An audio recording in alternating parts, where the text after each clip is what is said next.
Okay, I'm Megan Eldred, and this is Noah Kiefer, and we're talking about the Witness Security Program, also known as WITSEC, also known as Witness Protection. Oh.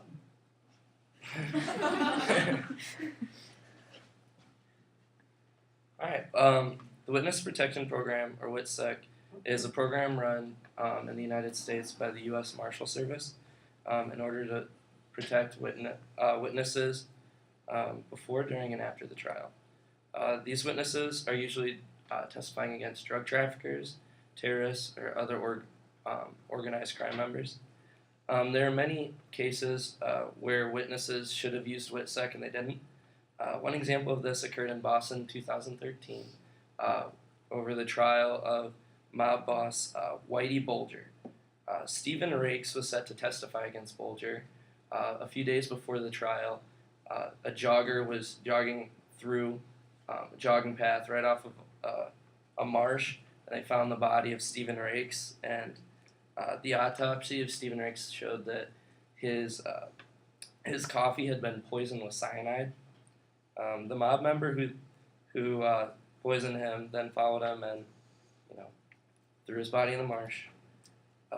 Riggs' friend said that he was very excited about testifying because he had information that nobody had on Mr. Bulger.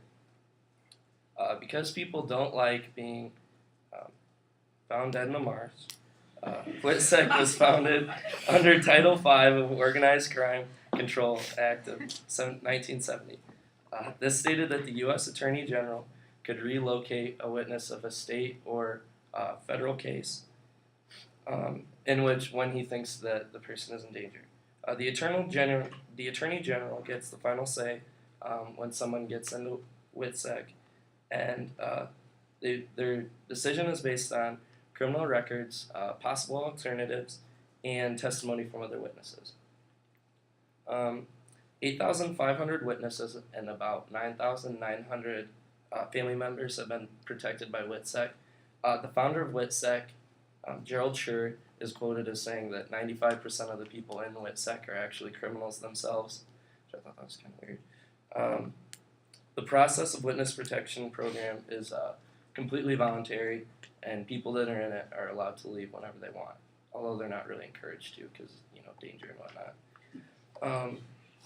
In this process, witnesses are taken to a location where they're given new identities and authentic documentation.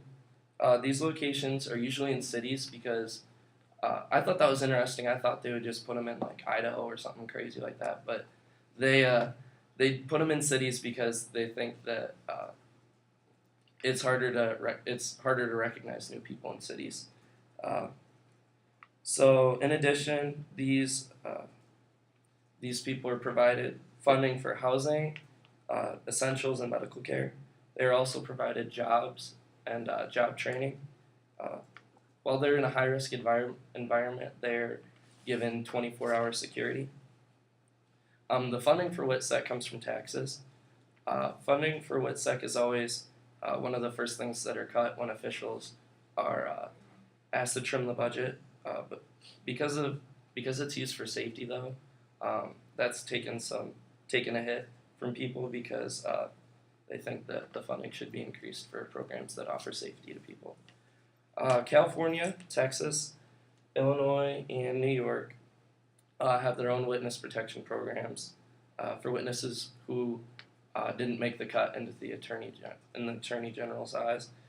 These programs do not have the funding of other federal programs, and so they aren't really offering the same amount of security. In California, the funding actually comes from the district attorneys, and then they actually write it off on their taxes.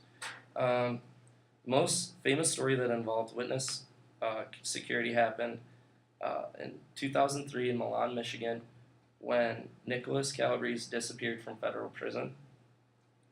Calabrese had been in prison for numerous murders that were involved in his family's loan shark mob business, and then he was reported to have talked to the FBI, and then he disappeared from federal prison. So he was in WITSEC, and they took him out. So Calabrese talked to the FBI, indicting several people in the Chicago outfit. Soon after his disappearance, the FBI went across the country with DNA and search warrants for people of the Chicago outfit. Um, this actually was the first time that information had been leaked. One of the mob members got information about Calabrese, and they tried to find him and stuff, but he actually escaped. Um, Another guy from that case went to he was the loan collector, and he went into WITSEC. His name is Phil Tolomeo, and he disappeared after embezzling money from the crew, and he gave information to the FBI that got two of them the death penalty, and his whereabouts are still unknown today because he's in WITSEC. The U.S. Marshals claims that a member of WITSEC has never been injured or harmed while in the program. Okay, now we're going to talk about media representation of WITSEC. We focused on movies instead of other media. The first movie that we thought of was Goodfellas. It's obviously based on a true story, the life of Henry Hill, who was a mobster turned FBI informant because he realized at one point that he could never actually be a part of the mob. He didn't have the ethnicity that his fellow mob members did. So he turned FBI informant, and that put him in WITSEC. The next movie, that was in September of 1990. That was the first movie. And then the next movie came out in December of 99. It's called Witness Protection. It depicts the career criminal Bobby Bats Baton, who is facing prosecution for serious crimes. He's offered a deal from the FBI, which gives him immunity for all of his criminal acts in exchange for testifying. This is also a realistic portrayal of witness protection because that's how witness protection works. If you testify against someone, you're given immunity and put into WITSEC. The next movie, one of my favorites, Our Lips Are Sealed. It came out in November 2000. It's based on two twin girls, Abby and Maddie, who witness a crime, which is another way that you can get put into WITSEC. You just happen to witness something, and then you testify, and they put you in WITSEC to keep you safe. In this one, they're actually sent to Australia because all of the places that they've tried to be put in for WITSEC, they can't keep a secret. They run their mouths, so they have to get sent to Australia. Another semi-realistic. The next one is Tyler Perry's Medea's Witness Protection. Obviously not that realistic because Eugene Levy, he plays a CFO of a corporation that has mob crime and money laundering through the corporation. He agrees to testify against the other executives. And he's put into WITSEC. However, his WITSEC, this is the unrealistic part, is the prosecutor's aunt's house. That's not very realistic because they wouldn't put you somewhere in the same city. They would send you somewhere else. And the last one is one of my favorites. It came out last year. It's called The Family. Robert De Niro is awesome in this movie. It's a drama, action, and a comedy movie. So this family, he's an ex-mafia boss. He's like the actual boss, and he decides he's going to snitch on all of his friends.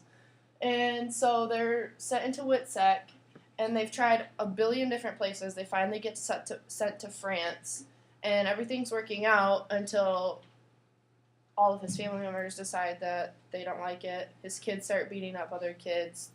His son starts like doing deals, like writing papers for people so they'll give him stuff. His wife blows up a gas station. It's awesome. You should watch it.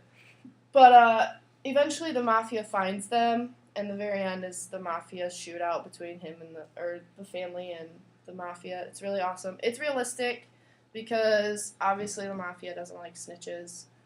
They get sent to France, obviously, because they can't work out in the U.S. They were in Brooklyn before France, FYI. So they can't work out in the U.S. and WITSEC, so they get sent overseas. The mafia finds them. Something that happens all the time, even though, according to WITSEC, nobody's ever been harmed. So, the end. Any questions? Yes. So, do you have to change your name? Yes, you have to change all of your identities, and you can take like your wife and kids and or husband and kids and stuff like that, but you have to leave all the rest of your family and friends behind, like relatives, like parents, grandparents, aunts, uncles. You can't ever talk to anybody again. That's what I was thinking. That would be really awful for me. You know? Yeah, I had all those kids. Ashley. And Bill. So, if you're in the witness protection program and the people that you testified against all go to jail, can you get out of it, or? It's a voluntary program. You can get out at any point in time, Oh, okay. but then you But don't you have might need a protection.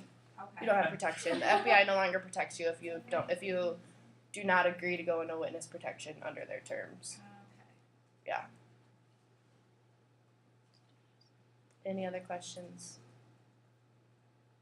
Awesome.